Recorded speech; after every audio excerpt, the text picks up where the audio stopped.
नमस्कार, मी मनीषा जयप्रकाश. आपण पाहत आहात लोकसंदेश न्यूज. पाहूया महाराष्ट्र चेंबरवरील निवडीबद्दल भाजपा जैन प्रकोष्ठ तर्फे स्वदेशी विलायते सत्कार.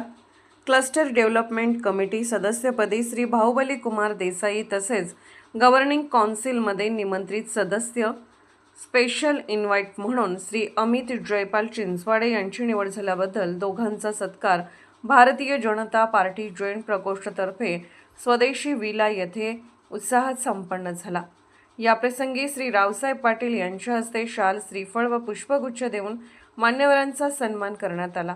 यावेळी श्री रावसाहेब पाटील यांनी सांगितले की सांगली जिल्ह्यात उद्योग, व्यापार व कृषी क्षेत्रात या दोन्ही निवडी अत्यंत प्रभावी ठरतील.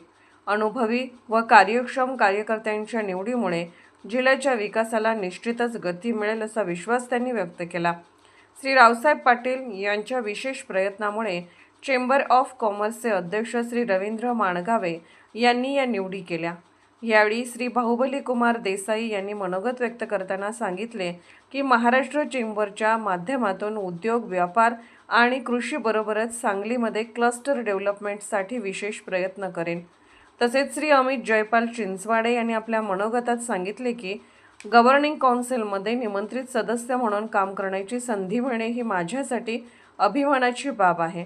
जिल्ह्यातील उद्योग व व्यापार क्षेत्राच्या सर्वांगीण विकासासाठी सकारात्मक व समन्वयात्मक भूमिका पार पाडण्याचा मी प्रयत्न करेन.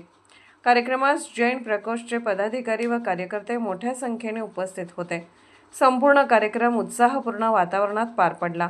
कार्यक्रमात सत्कार मूर्ती श्री बाहुबली कुमार देसाई यांच्यासह पश्चिम महाराष्ट्र भाजपा जैन प्रकोष्ठचे विभागीय अध्यक्ष श्री प्रशांत गौंडाजे, जिल्हा अध्यक्ष श्री महावीर सुरगोंडा पाटील तसेच श्री अश्विन पाटील, श्री संजय पाटील, श्री सौरभ पाटील, श्री अक्षय पाटील, श्री संकेत पाटील आणि श्री आदित्य पाटील उपस्थित होते.